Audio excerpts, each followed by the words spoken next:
I'd like to call the meeting into order. Welcome to our guests. This is for the presentation of the proposed LCS budget. And first order is to approve the minutes from March 10th. Thank you, John. Motion that we approve the minutes as email. All in favor? All right. Then I guess you're on. There we go. So listen, I've never done this for you guys. I've never presented to a budget committee before. This is the first municipality I've had. So listen, if I'm not hitting the information that you're looking for, just jump in and let me know. I appreciate a number of you. I'm sure it'll happen. A number of you have been to a lot of our meetings over the course of the winter, so I appreciate that. A lot of what you're going to see tonight isn't very different, other than we've updated the numbers to reflect the adopted budget, at least the bottom line budget that the school committee had last week, 6th. I'll just briefly introduce myself. I'm Sheldon Serby. I'm the vice chair of the school committee. So it's me and Sean Carlson's going to present, but I'm here to answer any questions and clarify anything that the committee's already discussed. My fault. Oh, no, that's fine. I just And Sean Carlson, if you haven't run into me yet. So this is familiar. I was here last summer dealing with another issue, but this is a little more traditional, I guess. So I'm going to walk through some highlights, and then if you look at your packets, I think I wish I put it together in a different way. I'm going to jump ahead to page, if you count through,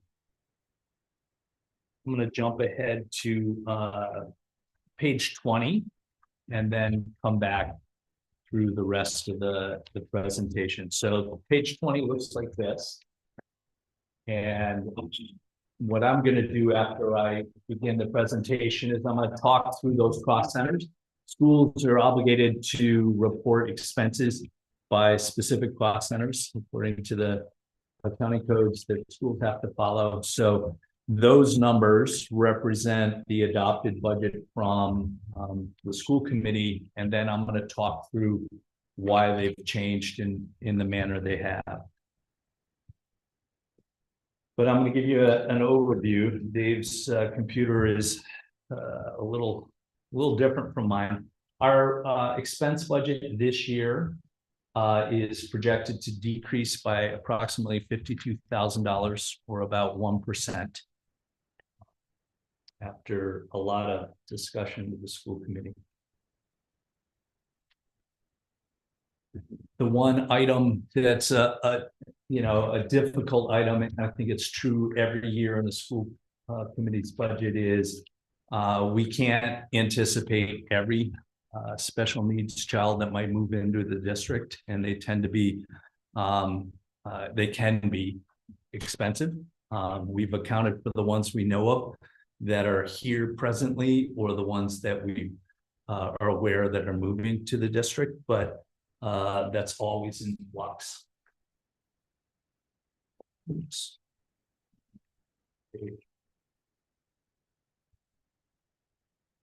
In this budget, we have a lease purchase for the boiler project that was approved by the school committee last fall. That has a cost of $97,000. So that's an addition you'll see in the budget. In getting to the bottom line budget that we have right now, we've removed a half a position for technology.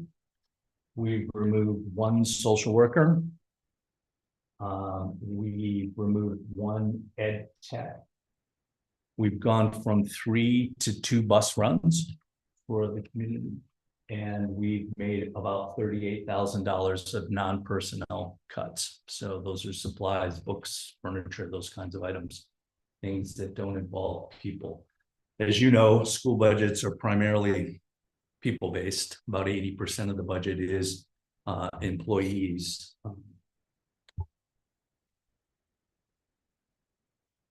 Oops. As I said, this is not my my computer. One of the challenges the school committee faced this year is a reduction in subsidy. Some of that was a reduction for the debt service that no longer is needed. So the state was applying approximately $330,000 a year to pay off the school construction. So that was kind of a wash because that was an expense at the same time. So that really didn't impact the bottom line of the impact on taxpayers. But we still will receive about $140,000 less in subsidy this year than we would have gotten that we did get last year. So that's a challenge, or that was a challenge, is a challenge for the school community.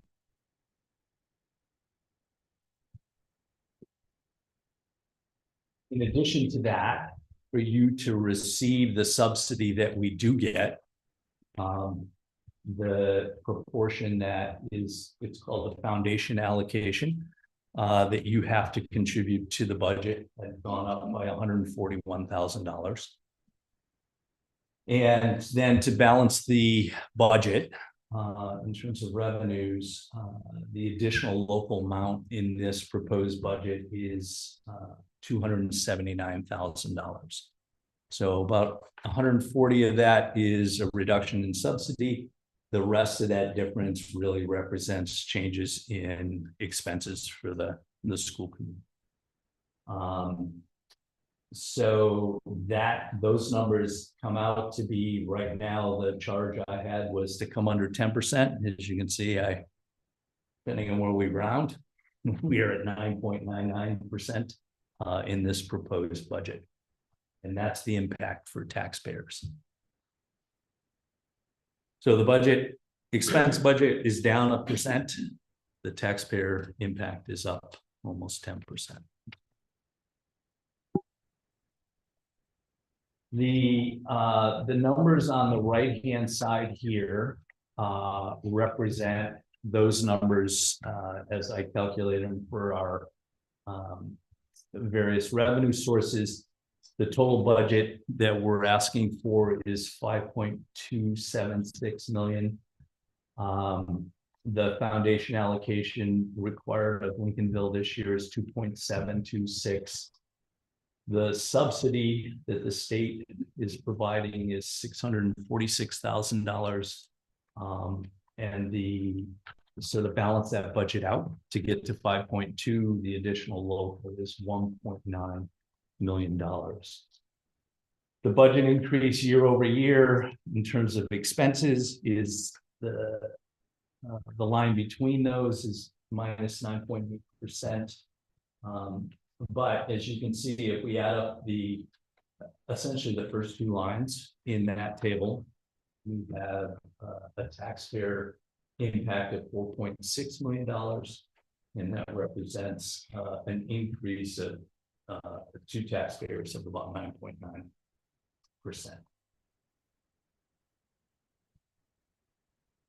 Any questions yet? Okay, so now I'm going to switch to, if you turn to page 20 here, looks like this. We are required to report our budget in cost centers. Those cost centers impact the subsidy we get.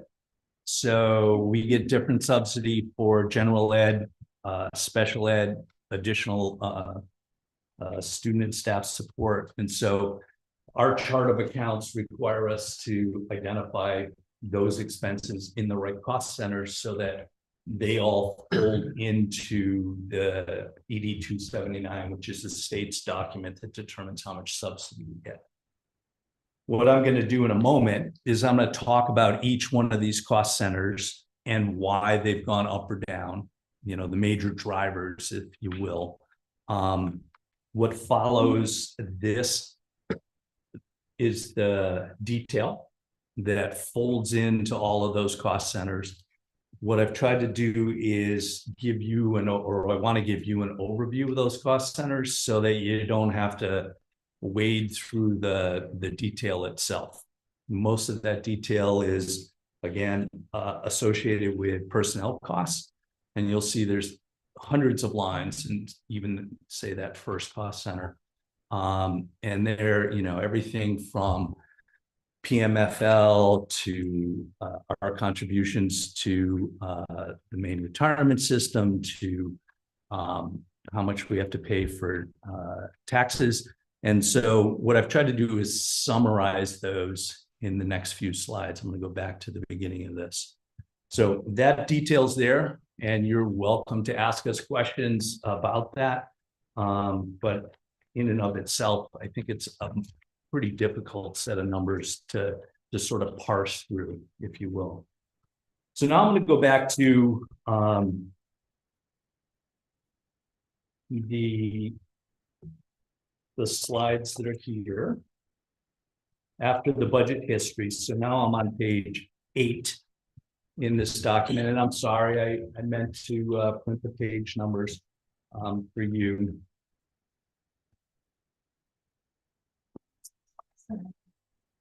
So cost center 1 increased by $192,000 in this budget. The major drivers of that increase were salary increases. And one of the unfortunate issues we face in comparing this budget to last year's budget is last year's budget was adopted without the new contract that was negotiated in the spring. And so that $156,000 really is a 2-year increase, if you will, in cost center 1. And cost center 1 is essentially all the teachers from K to 8. So the budget increase last year should have probably included about half of that number. And it's all in this year's budget. So that number is bigger than we would expect to see next year in this salary increase, but we had to account for the fact that that salary increase wasn't built into last year's budget. Substitutes, and you'll see we'll come back to a reference to that when we get to cost center 4.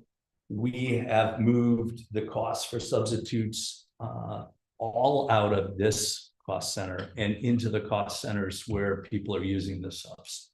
And so about $41,000 is moved into cost center 4. I'll try to reference it again when we get there.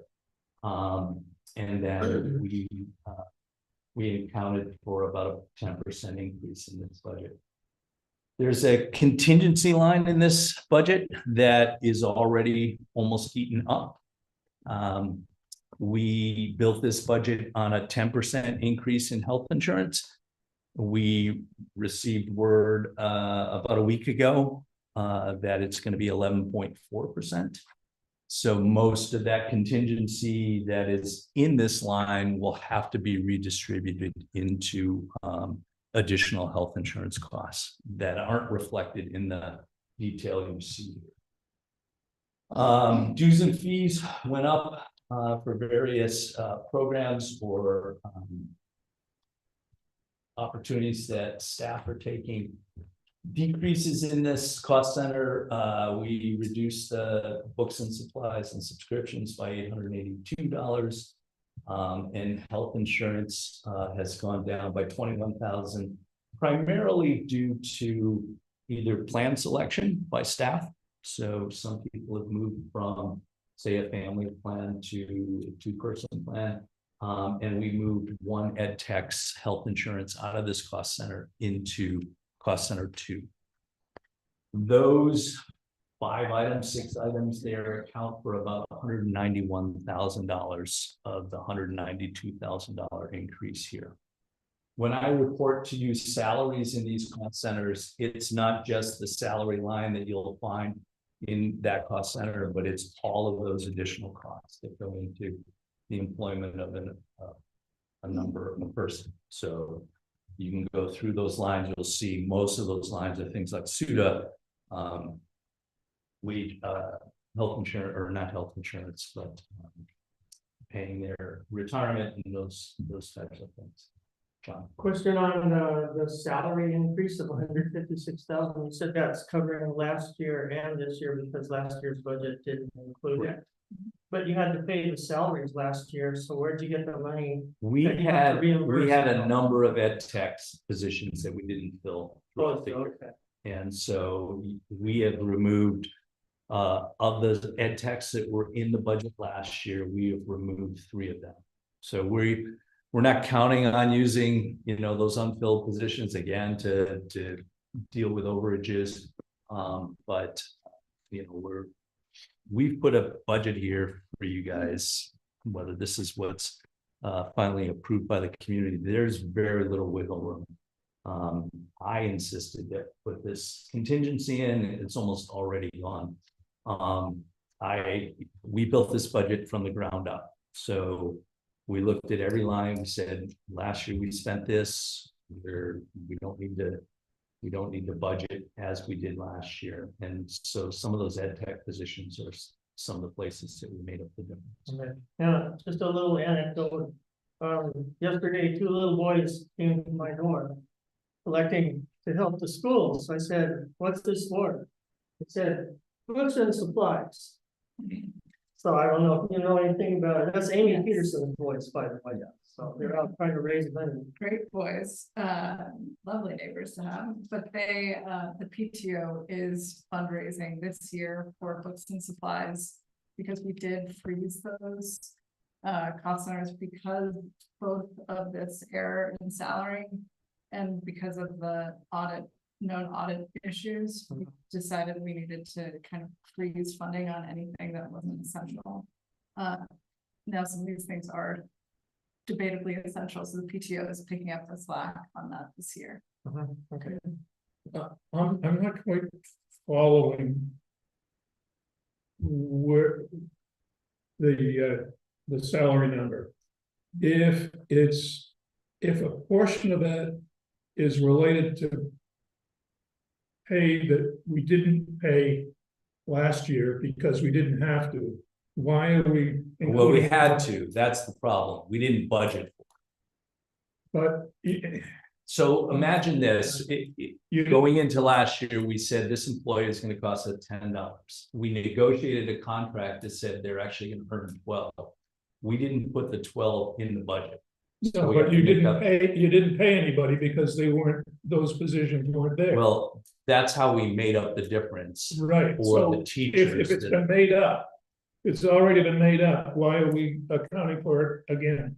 We're not accounting for it. What I'm trying to explain to you is why FY 26 budget was $156,000 less in this cost center than it is this year. Okay, So so there isn't a portion of this number that's applicable to this year. No, It's all applicable to this year. correct. Yes. We're just trying to explain why that cost center went up by $192,000. Okay. Yeah, if I were gonna guess, I think this cost center should have increased all of the things being the same by maybe 120, 130. And why should it be less next year? Well, I'm not saying it'll be less, it'll be more next year, but it won't be an increase of $156,000 in this cost center. Above this year? Above this year's. Correct. Does that make sense? Now it makes sense. Sorry. Yeah, it's complicated stuff. Yes, I had a question about health insurance. We know it goes up every year. So does the policy, the people who look at the policy and see, well, maybe the deductibles have to be raised, or maybe this happens or that happens, I don't say a lot. so the plan that the teachers have is negotiated in the contract. And it comes from the MEA Benefits Trust, which is a statewide organization that negotiates on behalf of a lot of schools. To change the plan would require renegotiating the contract or negotiating in the next contract cycle, a different plan. Teachers have the option to choose essentially, what's the word I'm looking for? The managed plans. And we pay a proportion of that. If they choose a plan that has a lower deductible and that has a higher cost, they only still get the managed plan. So the MEA Benefits Trust negotiates on behalf of probably 90% of the schools in the state.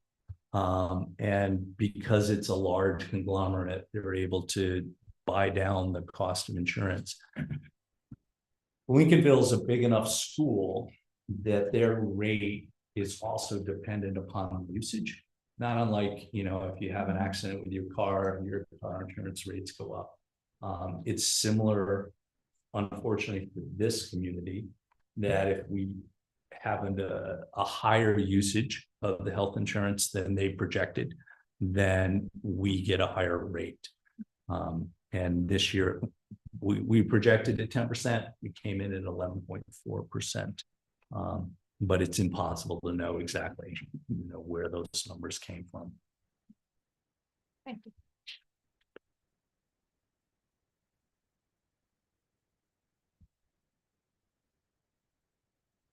Oops. Oh, okay.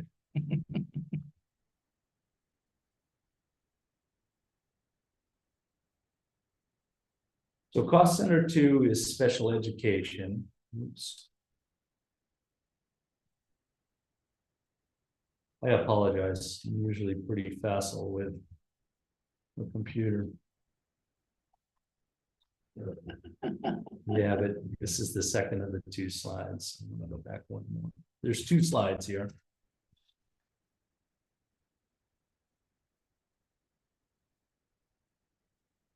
Okay, so cost center 2 also went up. It went up by about $142,000. We budgeted for substitutes based on this year's usage. And so that represented an increase of about $12,000. And we're assuming this year that we won't be filling unfilled ed techs with substitutes.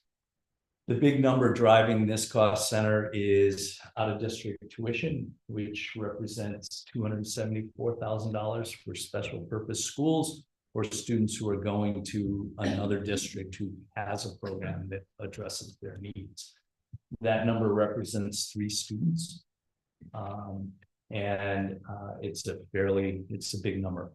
It's also a number that we have almost no control over. It's baked into federal law. It's baked into the IEP process that's required by federal law.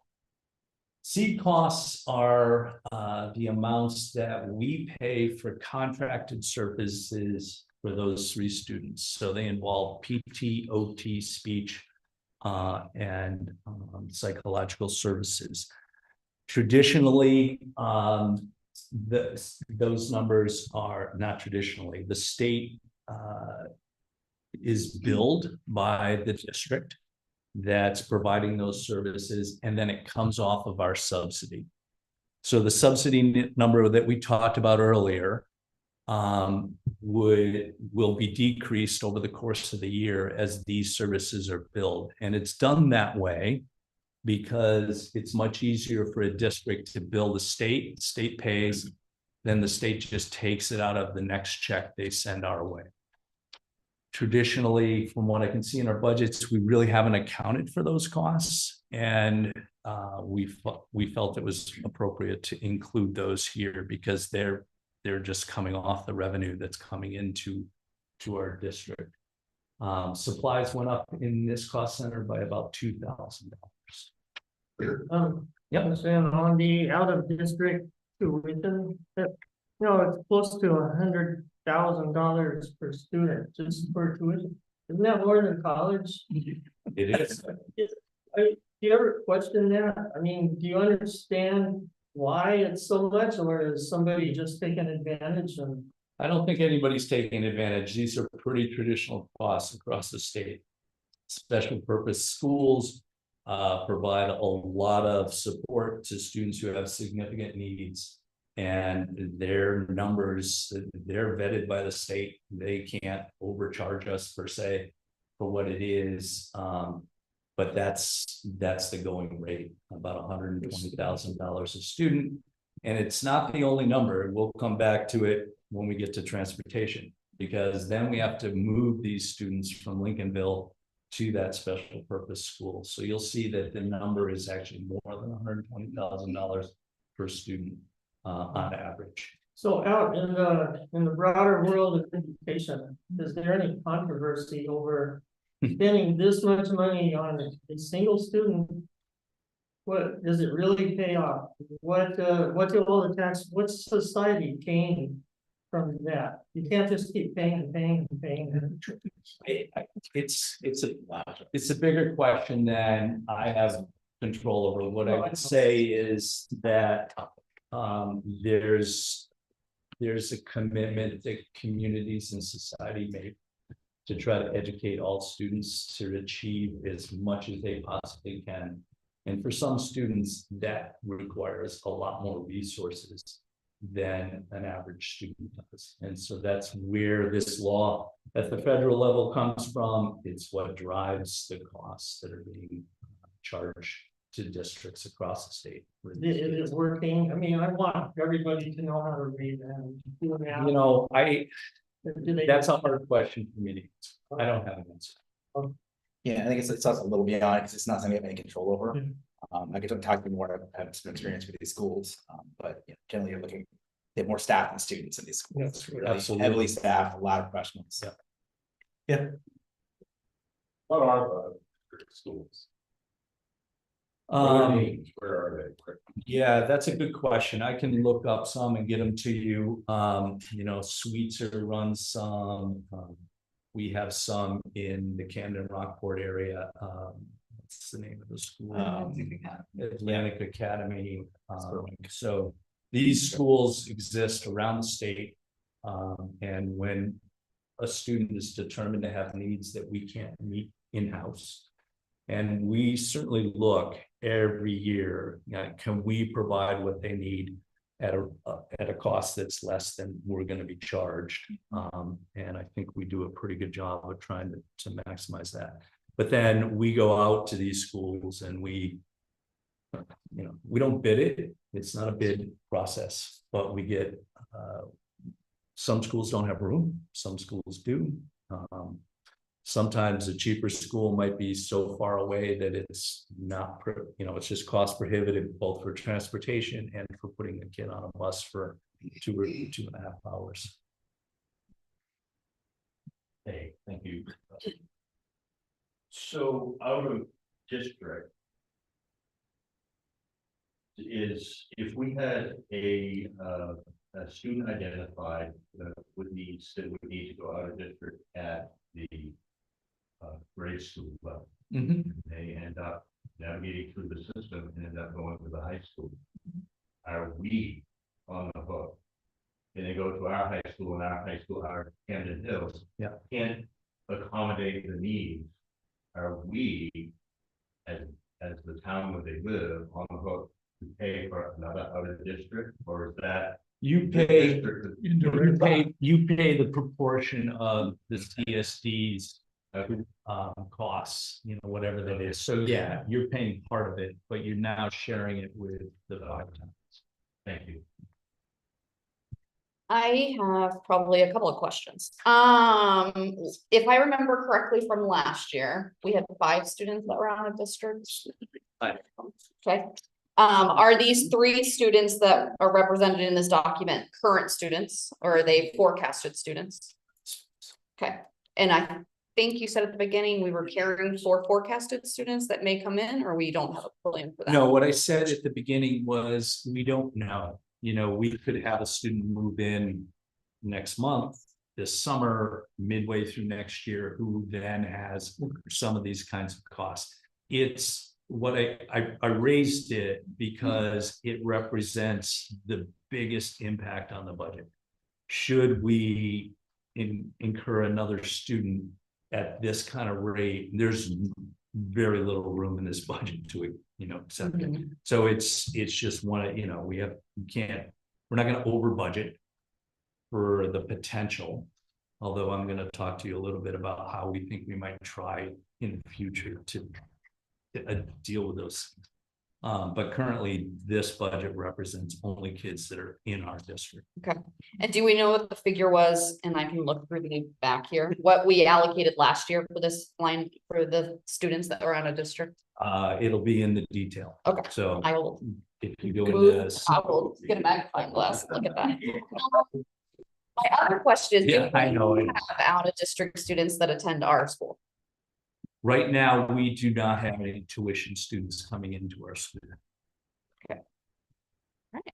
And that's what they would be reported at. So when we looked at the revenue sheet, local foundation, additional local subsidy, if we had students who were coming in because we have programming that they could access, there would be a tuition reflected. So you're saying we don't have any that are out of district that are coming here tuition free? No.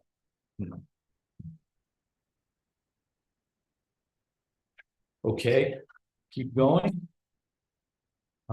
So, yeah.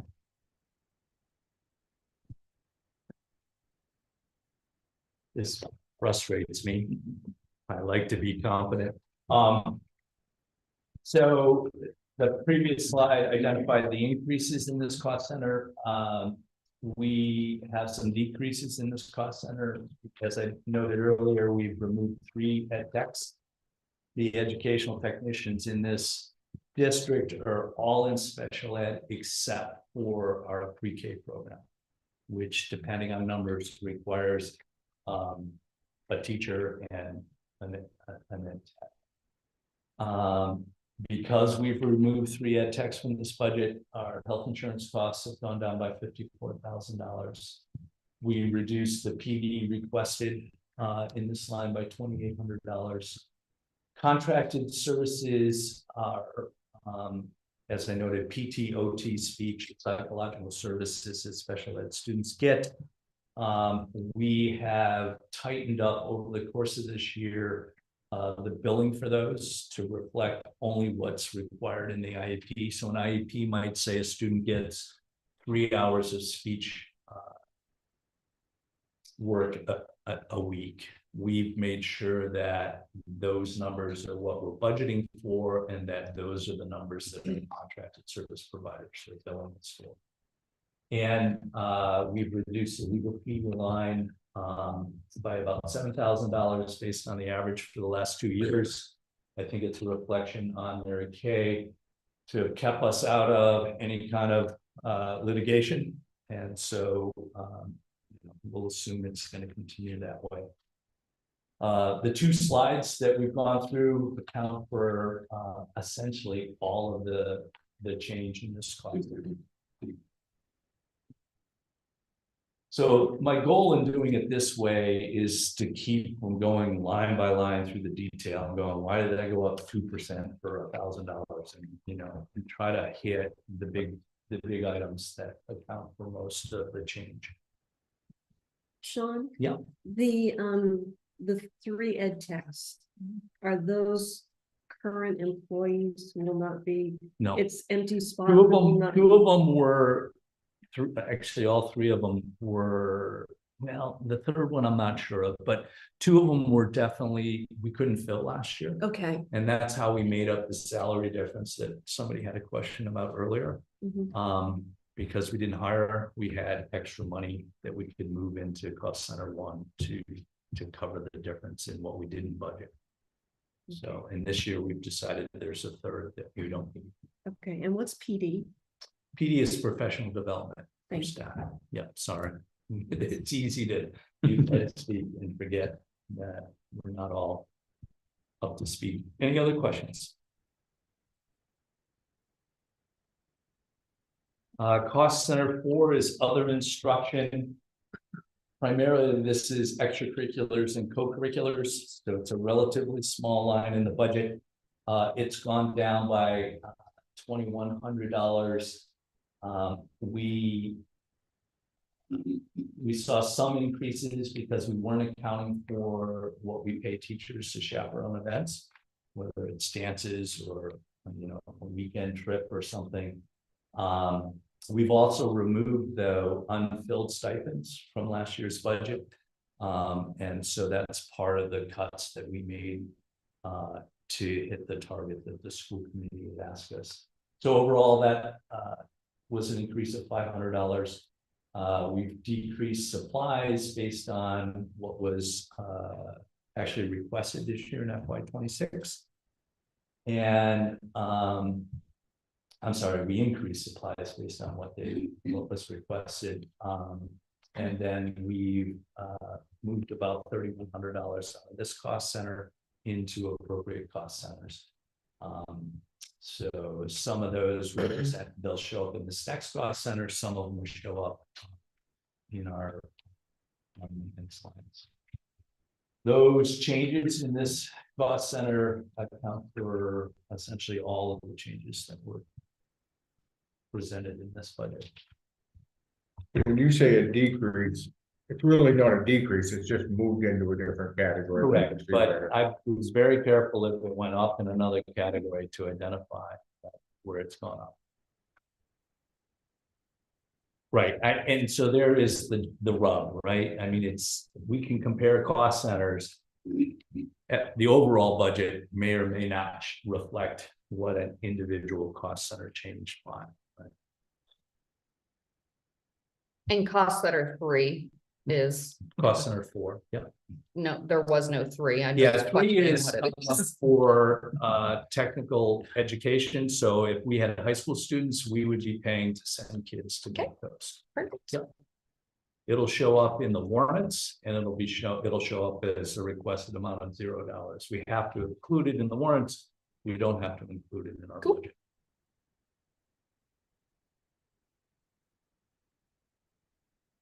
Oops. Use Mac, don't you?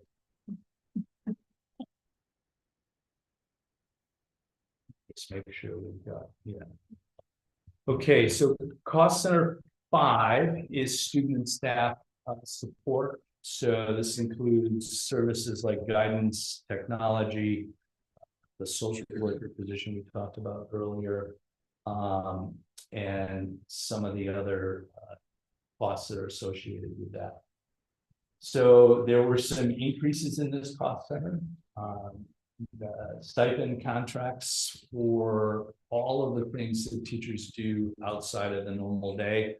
They might be running a club, they might be doing sports, they might, any of those things show up here. And there was a change in the contract that's reflected by an increase of about $5,000. The cost to deliver assessments required by the state has gone up by $1,400. And our software costs for things like our Power School, which is our student information system that actually drives almost everything in the school. Jump Rope is how teachers report to parents on scores, and so all of those software systems have gone up by $5,800. And again, it's a projection. We built in a 10% increase, which is pretty much standard for most software programs every year to increase.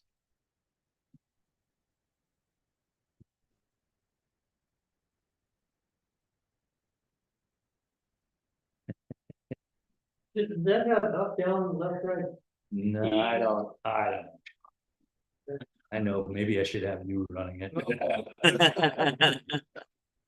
All right, so we have some significant decreases because the whole cost center has gone down by $173,000.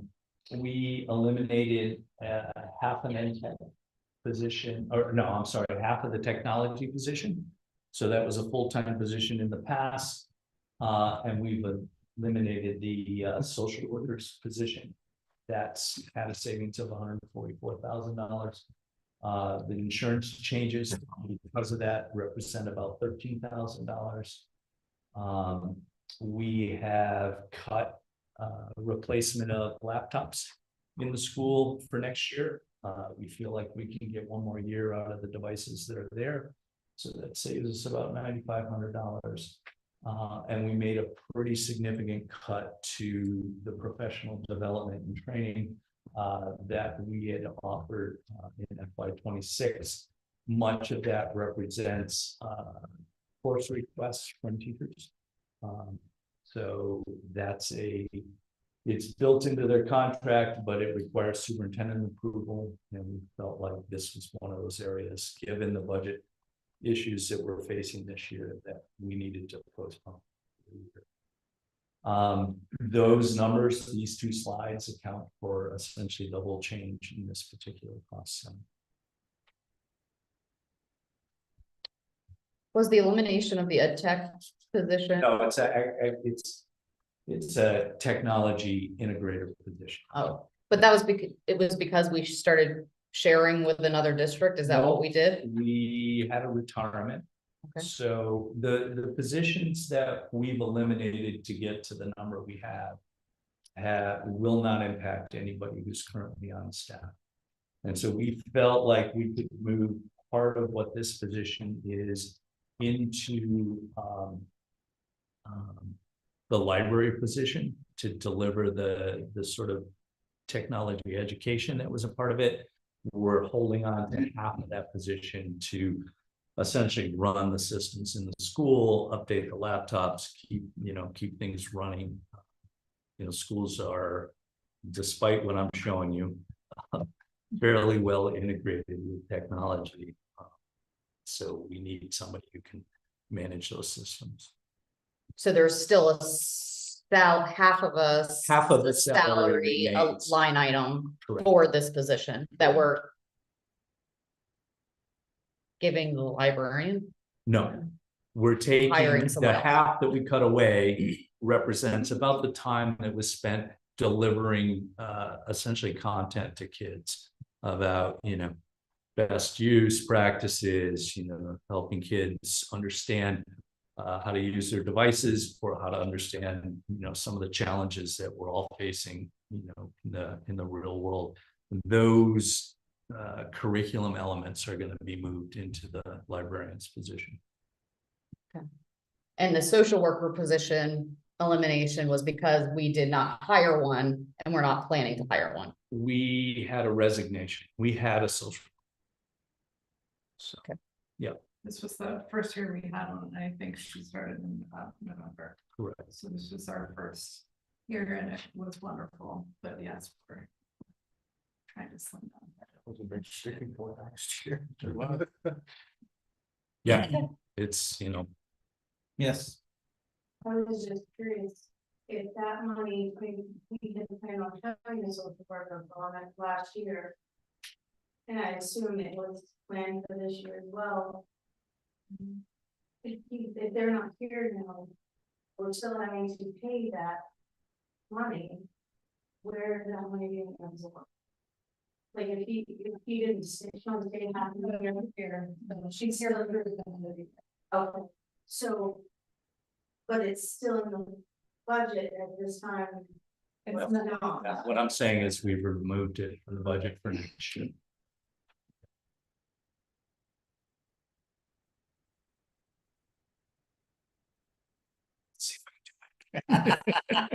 Got this, believe in you. There we go. Okay, my office, or the system administration essentially represents three pieces. There's my office, which is me and half the secretary. There's the business office, which is the business manager, an accounts payable half-time position, and a full-time HR and payroll. And then there's the superintendent's office, which is a part-time superintendent director, special ed director, half part-time special ed director, and the other half of our secretary.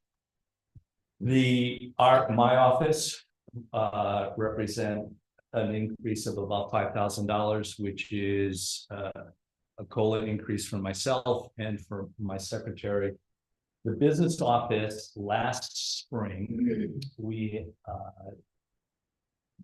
the superintendent went to the union school committee and asked to make what was a part-time HR payroll position full-time. And so that number wasn't reflected in FY 26's budget. And so it looks like a big jump here, but it's because you're paying a portion of their full-time salary. We increased what, this is a pipe dream, I think. We increased the amount that we budgeted for auditing. We're hoping to get 2 audits done. It hasn't seemed to be the norm, but we wanted to make sure that we had money available to do that. And legal fees this year are going up by about $5,000. That's based on our current use this year. I'm hoping that it doesn't look like this when we budget for next year. As you know, we had to go back to the town this summer. I was about 3 weeks into this position, and there was no way I was going back to the town without some legal advice from Drummond and Woodson, has a financial expert there.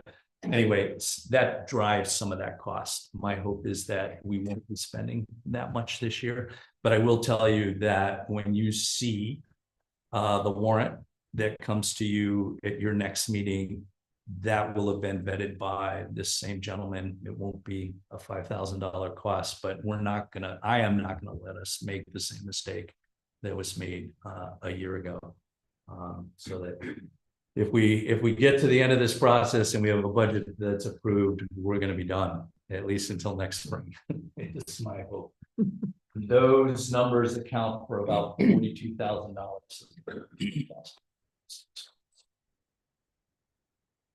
Where do we stand on audits? I know that has been a pain point for the last 3 years, at least that I've been on this committee. We're paying money to get audits and we're not getting audits.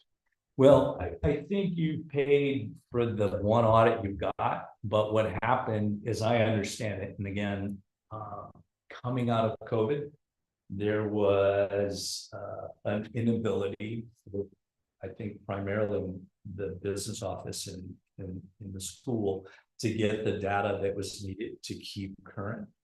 And we fell 3 years behind. Right? So the last audit we received, which just came in about 3 weeks ago, a month ago, for the town, which included the schools, was FY 23. We have, and Dave and I have been working really hard on this issue. We have a commitment from our auditor to do FY 24 this spring, but I'll be frank, they haven't requested the documents yet for that. And given that they had FY 23's documents for almost 6.5 months before the audit was completed, I don't have a lot of faith that we're going to see it this spring. I'm hoping that we'll see it in the summer. In addition to that, both Dave and I are reaching out to other auditing firms and asking if they'll be willing to take us on. The difficulty is that we're not caught up. So there is a dearth of auditing firms that do municipalities and schools in the state, because they're much more complicated than doing a business or just doing regular taxes for small firms. And so catching up with a new firm is what seems to be the bugaboo. The feedback I'm getting is, you guys were current, we have room to do an audit for next year, but we don't have room to do 2 or 3 audits to get you caught up. I have a meeting tomorrow with the firm that represents Appleton. Appleton is almost current. They have will have FY 25 this spring, so we're really only about a half a year behind on that. We should have had it last fall. They're going to meet with Steph and I, and if there's some progress there, then I'll bring Dave in, and the select board will have an opportunity to decide, do we want to change firms if they're willing to go forward with this. But it's a real drag, and I think quite frankly, it contributes to a couple things, and I'll be really frank with you guys. It contributes, one, to not, we did the boiler project. We didn't get a lease rate that was as favorable as we hoped, primarily because we don't have updated financials. And so banks are, they're hedging their bet. And it prevents us from knowing how much unexpended fund balance we have, which might be able to go to offsetting any current year's proposed budget.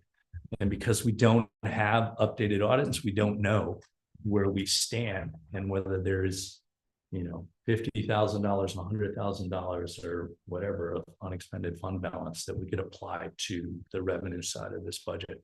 And so it's a significant issue. And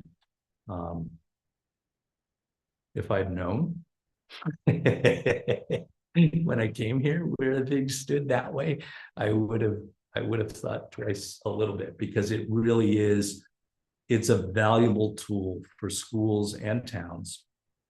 Because if you're careful with your month-to-month actuals, and you can put a little money aside and not make, that last investment in supplies, that last investment in furniture, that money then is available to offset the next year's budget. So just a couple of clarifying questions on that.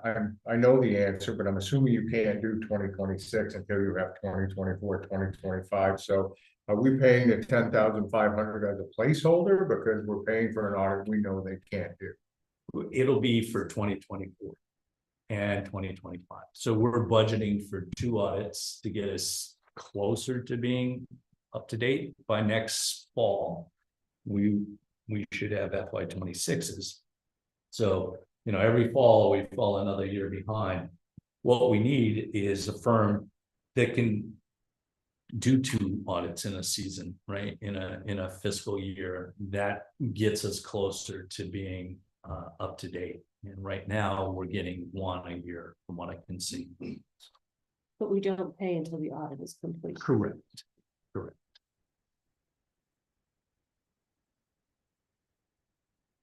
Other questions? Well, one last, so do you have, for the, forget the dates, 2024?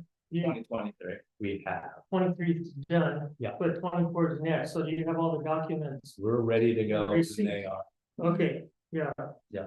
Okay, I'll just say this, I always say this.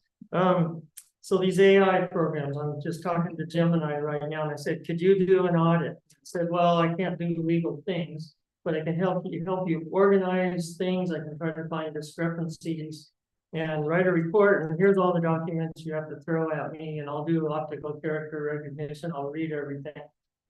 That might be a shot to try. It's so easy, you just talk to it. So we Show have a us, list of documents that are required for every audit. Sure. And we yeah. pull them. What's required isn't a firm that's recognized by the state. Well, it said the same, yeah, but it said it'll give you a start and organize, and we'll give you a picture, so I don't know how well it works. Yeah, Steph's not here. I feel like we're organized. I think if they said, hey, we're coming in next week, we Yeah. would have everything we Yeah. because that's really what it represents. They show up, we give them a batch of documents that they've asked for. They go through them, they ask some clarifying questions, and they go back to their office. We need them to show. No, I know at your last job, this office was organized. Yes, You guys know how to do Yeah. things like that. So, I feel like we do. yeah, you do. I mean, quite honestly, this audit situation makes me super uncomfortable. And it should really make every taxpayer very uncomfortable. It seems crazy to me that we're working on a budget that doesn't have any checks or balances for the last 3 years to know if we're in the hole more than we think we are, or we have an excess that we could be contributing to this and not cutting and making kids walk around fundraising for books and pencils.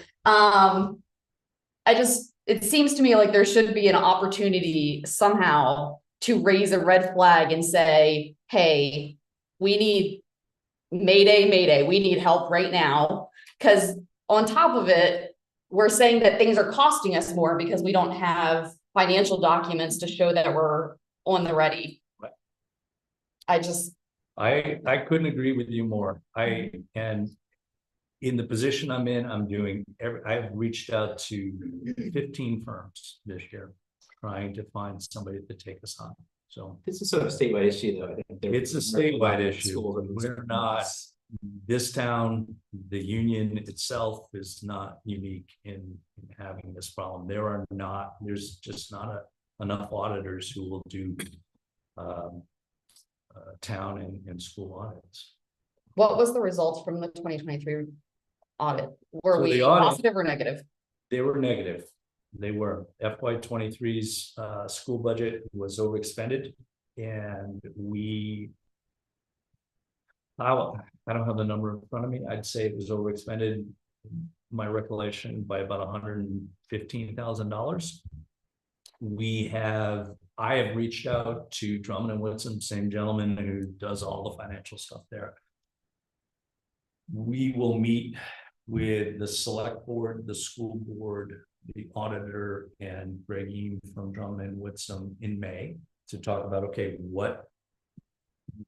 how do we resolve this? And then what are the choices in front of the community? As I understand it, the overlay that's available in the town covered the overdraft. What I don't know is whether the school committee needs to go back to the town and have the authorization to have expended that amount of money. The bills were paid, the money was paid. There's potentially, and again, I'm spitballing here. I am not a lawyer. I don't know what legally is required. It could be that the town will say, well, you're going to kick that amount of money back into our overlay, right? Our unexpended fund balance. You know, in some ways, we're just moving some community money from one pot into another. It really doesn't change the dynamic, but if that were the choice of the select board, that's what the school committee would endeavor to do. I can tell you that we've frozen this budget this year as soon as we became aware that this was an issue, and we're doing our best to make sure that there'll be an unexpended fund balance of at least that amount. I can't tell you until the year closes. I mean, things could still happen. We are doing everything in our power right now to be ready to address the issue based on advice from council, quite frankly. Okay. But you're right, it would be extremely helpful to have all the audits, you know, what the final number is, but also it would be helpful to have the actual numbers of what was spent to see these increases over a year accurate. So yes, it is an issue for. Yeah. Because on top of it, the last 3 years that are in question, when we've looked at budgets in the past, the budget committees found multiple errors, and and one of them last year was super big. I mean, so I'm literally like, we're gonna have a shortfall every year. I hope not. So what I will tell you that we're doing that I think is different from years past, every month, our budget to actuals are reviewed by Stephanie, myself, and the school committee. We make projections about where those lines are going to end up at the end of the year. We make projections about which lines are already overexpended, and we freeze lines to account for that. We are in building this budget. As I said, we built it from the ground up, but there is detail behind this that accounts for every staff member, all of the associated costs for that staff member that didn't exist, as far as I can tell, didn't exist in years past, because I can't find them in the files. We are doing our best to, husband the resources that this community gives as a school. And all I can ask, and I'm happy to sit down with anybody and go through what that process looks like for us. If you have concerns, or you have, I don't know if there are enough safeguards or checks and balances in there. But I won't be here next year if we make this mistake, because I just don't think it's acceptable. And so I have taken what I've learned in other districts and I'm applying processes and procedures in this district to make sure we don't make those same mistakes.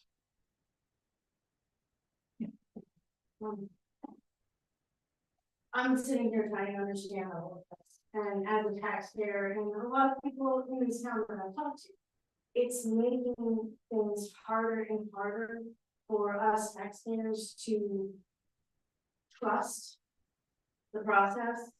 You know, we're not seeing, we've put so much money in the last 3 years into this school, and we're not seeing any improvement. I mean, the principal last year said that we, you know, all of the, you know, the road needed to be repaired, the boilers needed to.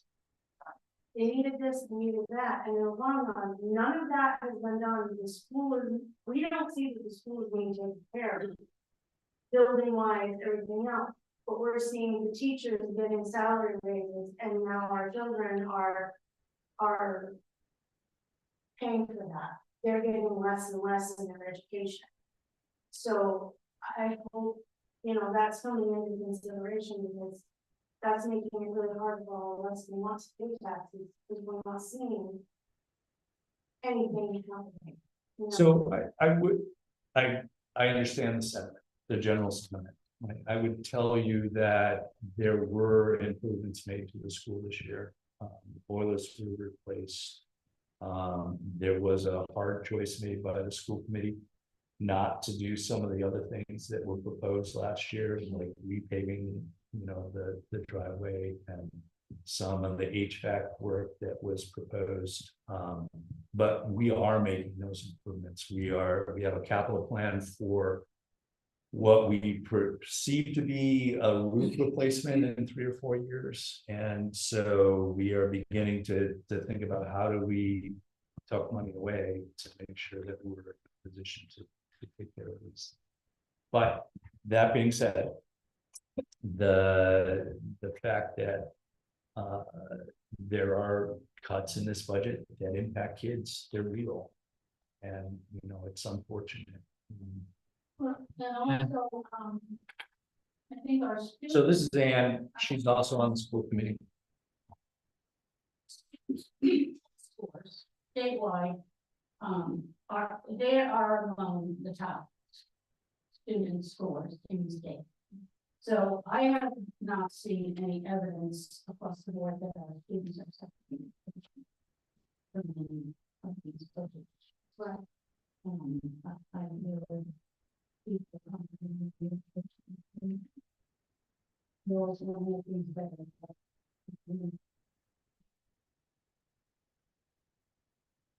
Thanks, Ann.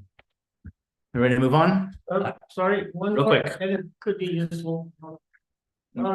So the burden to the taxpayers as a group, all the taxpayers is the 141,000 or no, what was it? How much more? I think it's closer to, we can go back to the slide. It's on the first, it's on about the 3rd page of the handout. Okay, now here's my point though. Whatever that number is, there's more taxpayers. The pool got bigger. So for each individual taxpayer, it won't be 10% because there's more of us. Now that may be a little complicated to explain to everybody at the town meeting, so you might stay away from it, but the impact won't be quite as bad. I agree with you, John. I asked Dave to help me make an estimate based on last year's assessed values and last year's tax commitment. What this budget, how it would impact the average home, which was, he gave me as $483,000. This budget as proposed would impact, their taxes would go up about $205.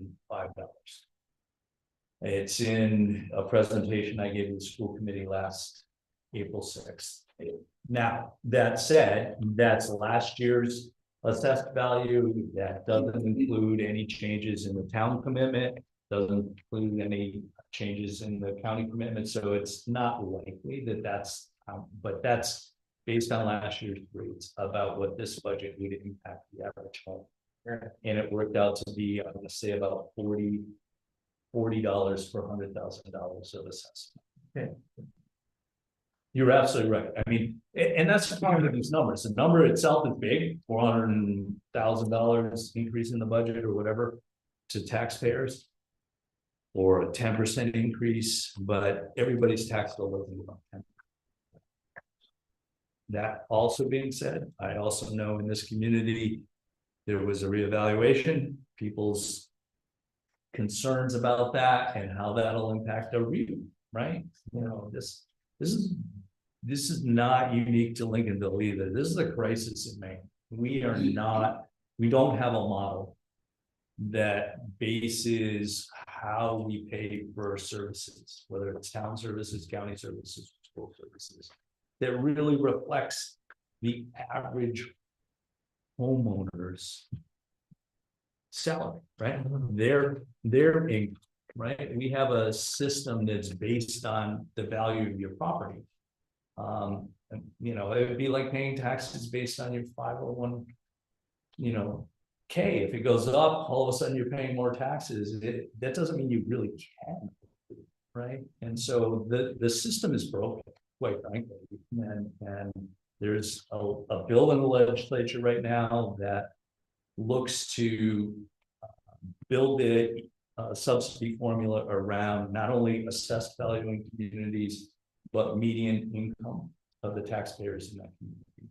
And I think that's a reasonable middle ground, because 25 years ago, when I started in education, 30 years ago, whatever, 35 years ago, the community I was in, the community of Bay Harbor, and they were going through this huge crisis where the value of the properties along the coast there were such that they couldn't afford to pay their taxes anymore.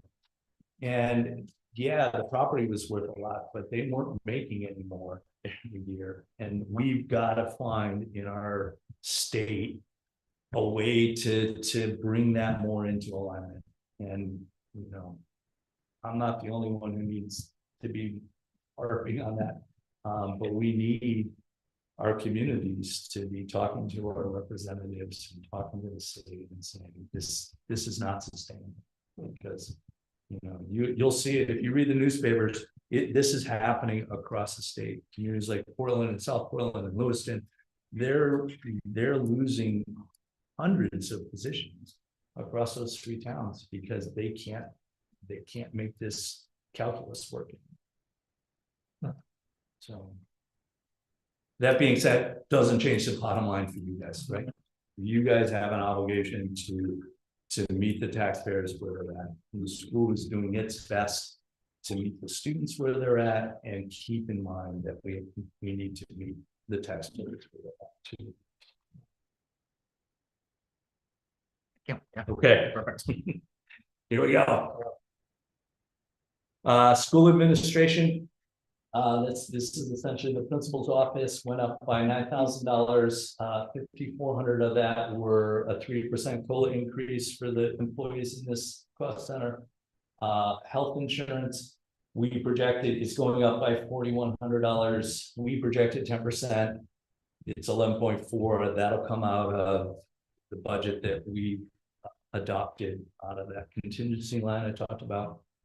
And the supply line in this cost center went down by $700. That accounts for about $800 of the change in this cost center.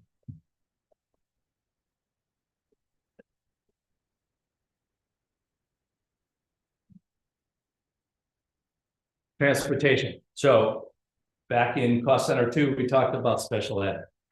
Not only does the tuition for those students cost a significant amount of money, the transportation for those students costs a significant amount of money. And so we're projecting a $75,000 increase in private transportation for these students. We previously budgeted in last year's budget for mileage reimbursement, hoping that we could get parents to drive their students instead of hiring a service to drive their students. We haven't found that parents are willing to do that. So we took that money out of this budget for savings of $24,000. And then we are projecting a savings of about $40,000 by moving from 3 bus runs to 2 bus runs. And those account for, the $10,000 increase in this cost center.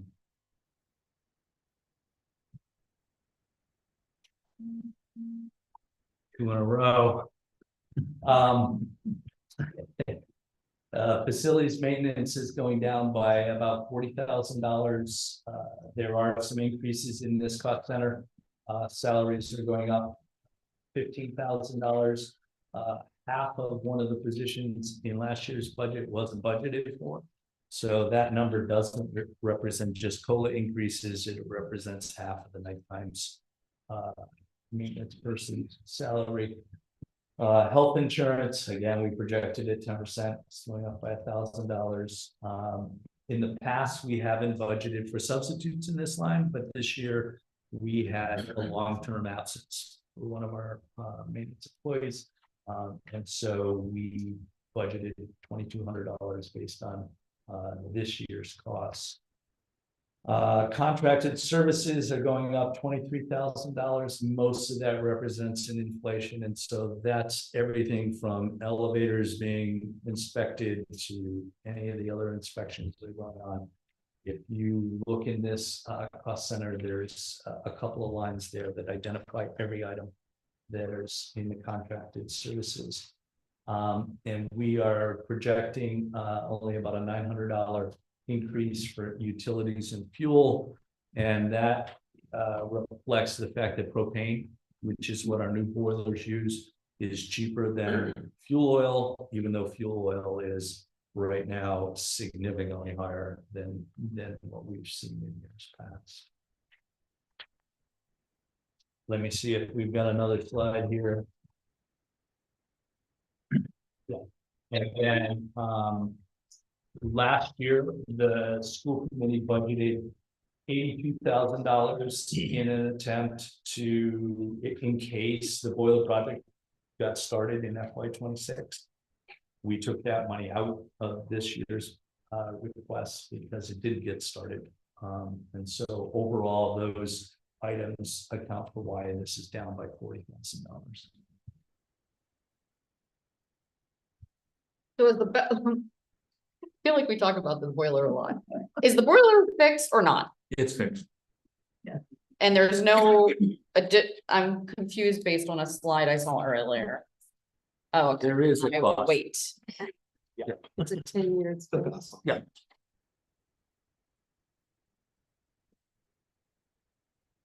And so here's where it shows up. And again, this is confusing, right? So previously, you had a debt service line of, I'm going to say roughly $330,000. 331. Yeah, but it was bigger, you know, depending on how much principal is left. That number was reimbursed by the state, but that's what was in this cost center. This cost center now reflects the lease purchase agreement for the boilers, which is $97,000. So this cost center went down by $234,000, but in reality, it's $97,000 more of taxpayer money than would have been last year, right? Because this is not a debt that was approved by the state, so it's not reimbursed in our EPS subsidy. So 330 was last year's debt service, all of which was approved and reimbursed by the state. This year it's $97,000 and none of it is reimbursed by the state, right? That's local debt, if you will, as opposed to. Mr. Coughlin, is it because of the structure of that debt that the state won't approve it, or we haven't yet applied to the state to have it approved? So the state in general approves 2 or 3 school reconstruction projects a year. We didn't apply for this. I can't imagine in any scenario it would have been approved. I don't know if even it meets the criteria. Yeah. And so the choice the school committee faced last spring was to go out to bond and have the town approve a bond for 97, the total project was, I want to say about 300,000, no, it's more than that. $180,000. The school committee chose the route of a lease purchase, which doesn't require taxpayer approval. But it comes with, what's apples and oranges in some respects, other than it didn't require taxpayer approval. What I saw happen this summer and this fall was as much vetting as you would have had it if we'd gone out to bond. That there were a lot of meetings with, especially the selectmen and some of you concerned community members. This is the project we're proposing from EMC. This is how much it's going to cost. And, so, but, that is one distinction between a lease purchase and having bonded this project from the beginning. So where in the budget is the anticipated roof repairs? It's not, but I'll talk about that in a minute, how I think we should be thinking about addressing. Okay. All right. Any other questions? Would there be a way when we do address the roof that we are able to get something from the state or that's, or? No, it doesn't meet the qualifications of school reconstruction. Right? So if you think about how many older schools you've been in, the state funds about 2 to 3 projects a year. And they are big capital projects, tear down a building, build a brand new one. They don't have a lot of funding for maintenance issues, upkeep, and redoing the roof is not considered a big capital project, unfortunately. Just Kern? Yeah, I think it's, I just want to get it up there that the $97,000 is gonna hit for about 4 to 5 years. 8 years. Okay, so 8 years. Purchase agreement that the taxpayers do not have any say in. That is not good. We need to budget money for a roof, and we can't do that all in 1 year, so there's no money in here for the roof. I know Sean said he's gonna speak to it, but I think everybody needs to realize that we purchase agreement, regardless of whether it's $5 or $1,005,000, there's something the taxpayers don't have to say. I don't get it. And I think the sentiment about that was on the table when we all met with you. So that's what happened. Just saying. Thank you. Thank you. Okay. What that you kind of were saying with the other half of my roof thing is, could the taxpayers have some say when we do the roof and not have it happen Well, the way? let me talk to you about how I think we start to say that. And then we can have that I mean, conversation. I don't mean to sidetrack on it, it's just that I think just saying again, what Karen just said, taxpayers need to have a say in this process. Not have something go through because you didn't need to have voter input on it. Some of it was, I think, a timing issue. I know timing was of the essence, but still, none of these things happen overnight. Yes, You do have some kind of plan and then not have it happen again. I kind of want to get moving, but one more real quick. Yeah, no, this just speaks, I keep getting hung up on contingency and the acknowledgement that, you guys late in the game realized an increase in health insurance. And that leaves basically nothing left in your contingency because you're already acknowledging going to cover health insurance costs. But I do not believe in padding budgets. However, I guess, from your perspective, you have to agree the likelihood that you're going to be getting overrun is very good. And where does that come from within this budget, which we've heard over and over and over and over again, has zero effect.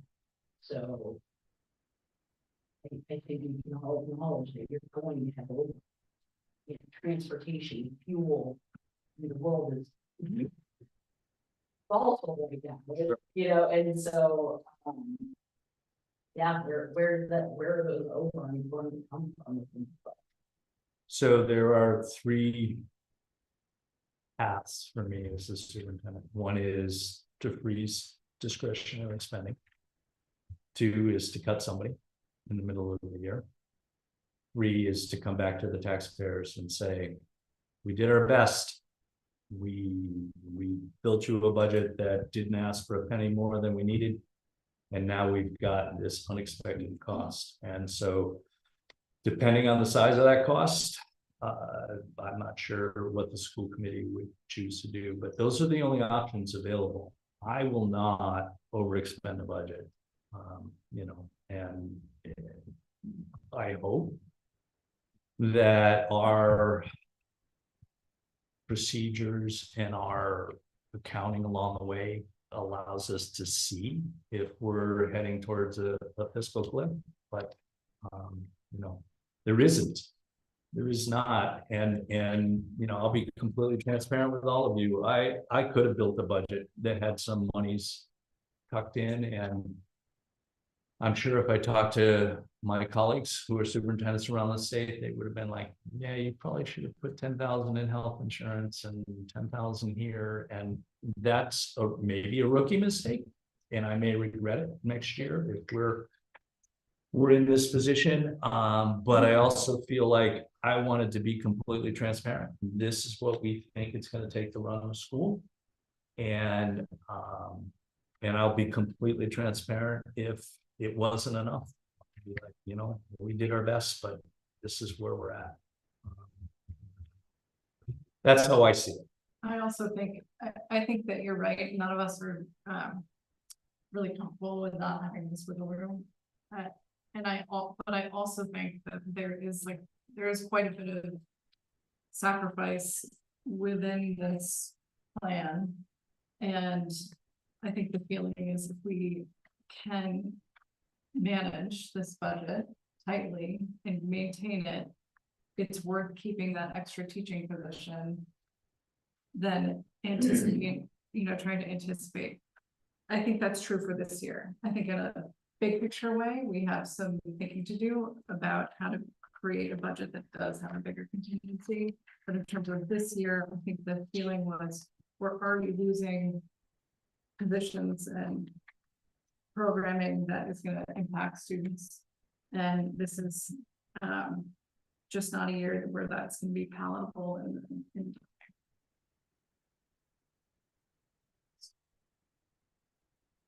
I'm not looking forward to managing this budget next year. If this were the budget that was approved by the House, you know, so. But I'm going to.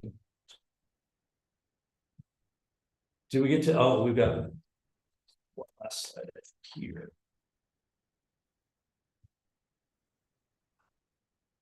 Nope, that was it. The only slide I didn't put on there was the last all other expenditures. That's the contribution we make locally to our food service program. Much of that is reimbursed federally, but this is the amount of $25,000 in general that we have had to contribute over and above the subsidy we get back for lunches and breakfasts. So the total budget as presented here is 5.276 million. And there's a ton of detail for you that follows. I don't know what you're going to do with that tonight, if anything. But what I would say is if you look through this and you're like, what the heck is that? And you email me, I will respond to you immediately with whatever backup you need to understand what those lines are. The next step, as I understand it, you tell me if I'm wrong, is the school committee will approve the warrant articles that will have essentially all of those cost centers listed out, how much does the town approve for regular education? Number that you've seen will be in that. But that's where, in that warrant process, that my suggestion to this community, and it's gonna be a up or down vote for the community, is that we have two warrant articles. One to add unexpended, and I would suggest $50,000. If there is $50,000 of unexpended revenue that you allow the school committee to put that into a facilities reserve, which then begins to build that reserve up to pay for this roof that we anticipate needing in 3 to 5 years. And the other one is a special ed reserve. And the warrant article would be written in a similar manner. Do you authorize the school committee to transfer up to $50,000 of unexpended fund balance into a special ed reserve? Because that's the place, if we're gonna have trouble next year, truly with this budget, that's where we're gonna get burned. Assuming, you know, part of the building doesn't, if there's a huge maintenance problem, I can't anticipate that. But when we talk about, can we manage this budget, if we don't have an unexpected placement of a special ed student, or we don't have a major, you know, crisis with the facility, we know what it's going to cost for staff. We know what supplies they need. We have locked in fuel and propane costs. You know, many of the items that are in this budget are fixed. They're not going to change, right? And so as long as we're paying attention to it and don't overexpend in supplies, and I think one of the issues, and I think it was a problem for a lot of school districts in FY23, FY21, 22, 23, and 24, was this influx of COVID money. And that money got very hard to manage, and it got very hard to track with the sort of the systems that at least here were in place. And so I think that contributes to, or could have contributed to, making a mistake in terms of overexpending. The amount of money that we're budgeting for staffing is not going to change next year. We're going to pay them at the rate that we budgeted for, and those lines will be expended as we expected. And as I said, that's 75 to 80% of the total budget is personnel costs. Right? That's what schools do. It's about people, right? And so, you know, it's easy to think there's all this other money that we could trim out of a budget, but it's really, if we trim it, it's people that we're trimming. Miss. Just for the budget committee's awareness, the school does have a facility management committee. Ongoing members from the public or support on that committee, and at $50,000 you mentioned these people have facility committee recommended to the school committee. You put aside to cover things like building and future. I have a question about the roof. So, okay, so the previous principal, Paul Russo, he did a roof. I was on the school committee, and I think they got it done. We talked a lot about it. And on the gym or something, he was talking about membranes and that, hold them up, do this. Did that get done? And is it breaking again, or is this another part of the roof? Different roof. Different. Steve can probably speak. From what the facilities committee, our committees looked at, we had the gym roof and the membrane and everything. This is the actual main building Okay, roof. good. I'm glad the repair is still good. Yeah. They have a full assessment on and review the entire roof. Yeah. 3-ish years, 3 to 5 years.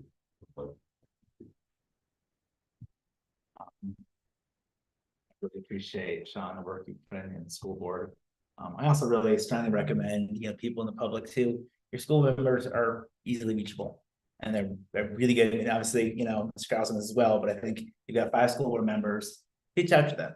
I frequently see things posting around. I'm like, that's not actually true.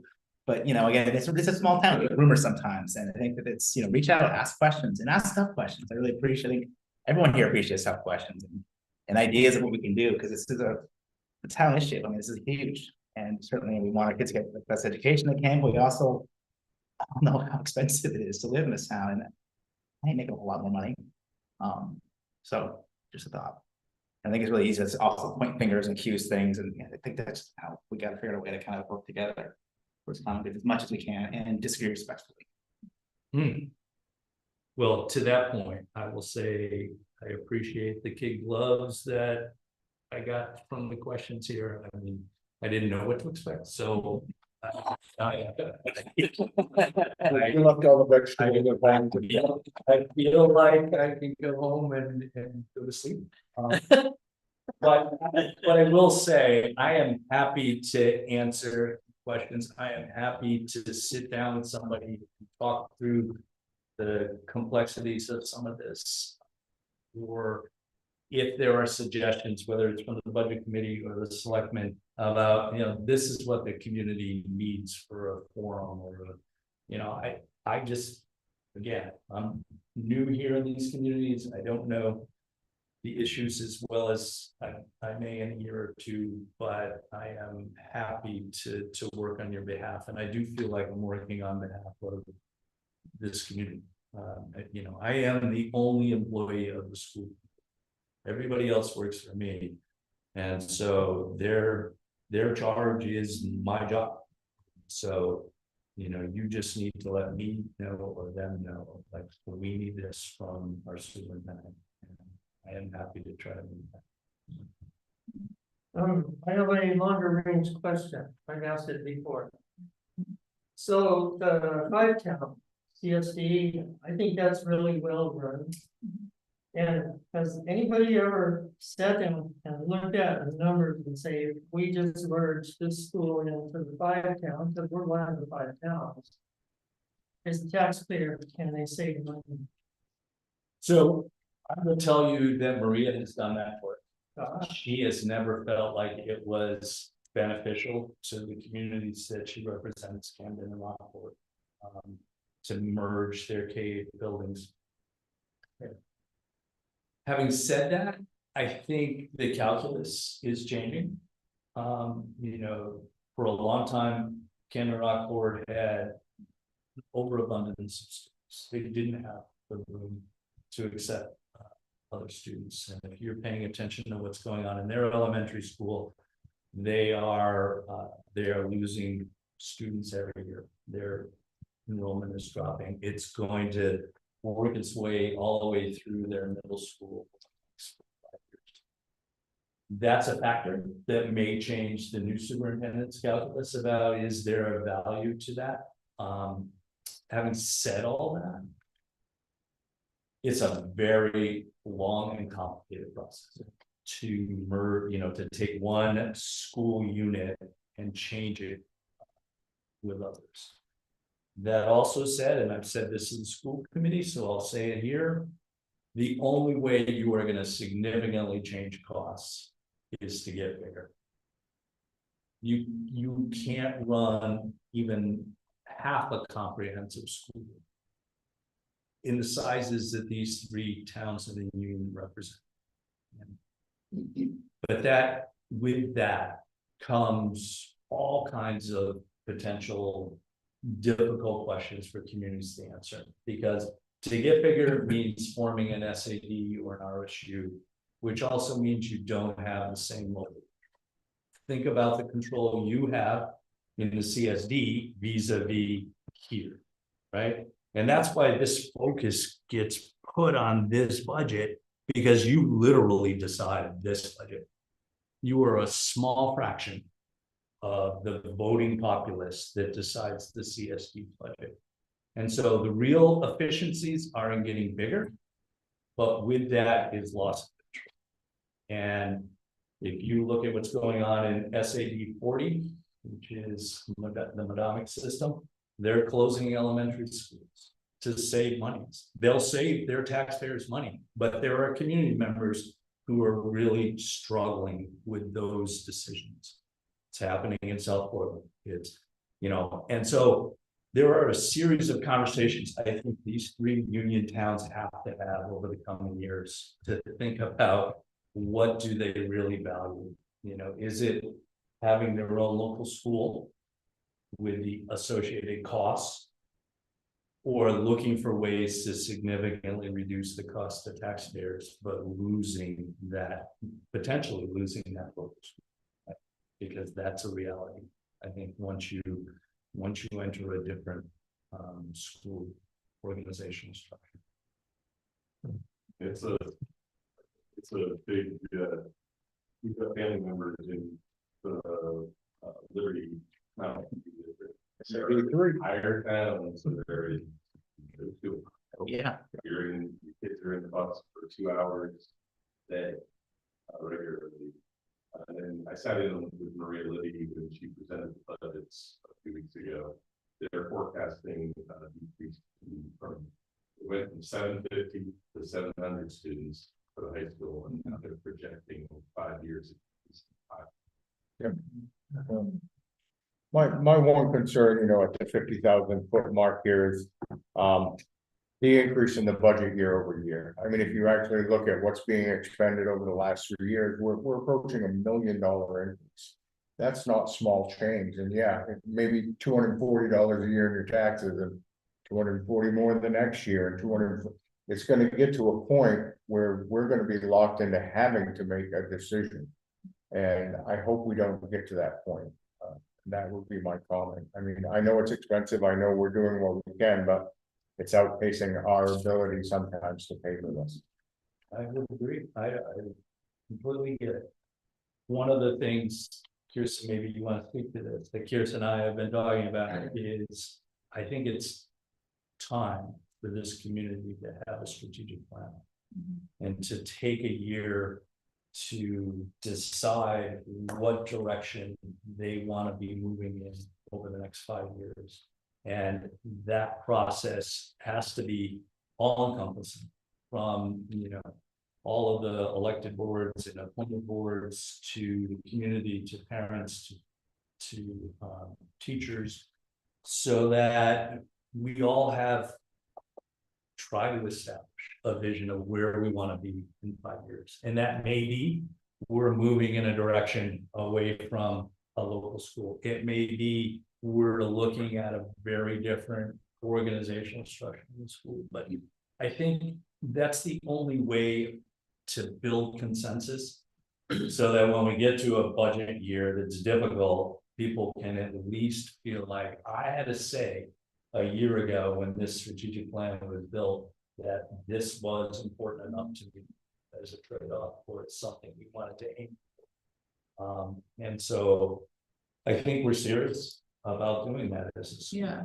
I would say that Anna and I are the only two members of the school committee who remain on this next year, other than some people are taking their papers out to come back. And I think we do feel like a strategic plan is essential, given the, you know, these budgets are tough. And I think even at a minimum, having the voice of the teachers, the community on these small decisions would have been really helpful these past few years. And I think it's going to become even more so as we face kind of harder decisions about, you know, these increases, as you say, are not sustainable. We can't continue that path. And I think those tough choices, you want to have as much buy-in as you can. So we will be doing that. So you'll initiate that from within the school committee? Yes. To get all the different county committees and the people and. It's a huge meetings and workshops and. Correct. We will probably prepare the ground for whichever way you're gonna go. So that would be splendid, yeah. Just a parting question, what's the enrollment like this year versus last? Are we also losing? I think we've lost about 5 kids a year for the past 2 years. But I think that you know, Ann and I were talking about this, I think that the numbers kind of fluctuate within 20 students. Yeah, I think historically it's been 180 to 200 plus. Up and down, up and down, up and down. It's been over the last 20 years. Major changes, I'm not saying Camden. No, No, we have not seen the significant shifts they had. I can tell you, if you go to the union website and you look under FY27 budget, there's the versions of the budget that we presented, but there's also a folder called Data for the Community, and in it are enrollment numbers for 5 years, special ed numbers for a whole host of different things. I tried to pull it up. Apparently, I'm not on the network, even though it says on the network. Due to budget constraints. I truly do apologize because I pride myself on being well prepared and savvy, and I don't feel like I'm. It is hard to go from a Mac to a PC, it drives me nuts. Yeah, and I love the Mac. this were mine, I'd be asking the selectmen for it. Floated within a year. Do you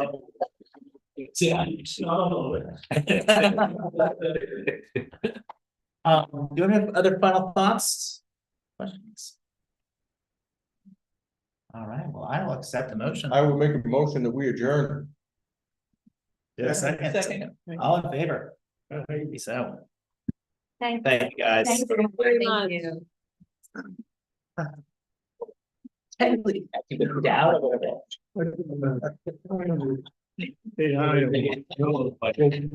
And. No. Yeah,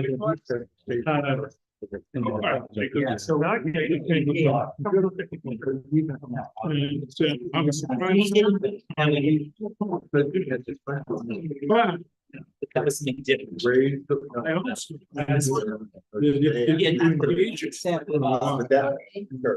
You know, they left it all, they had to come back for the.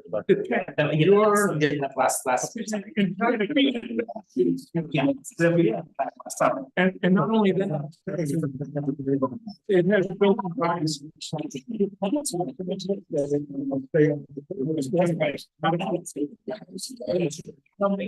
wasn't that. I remember when I started out.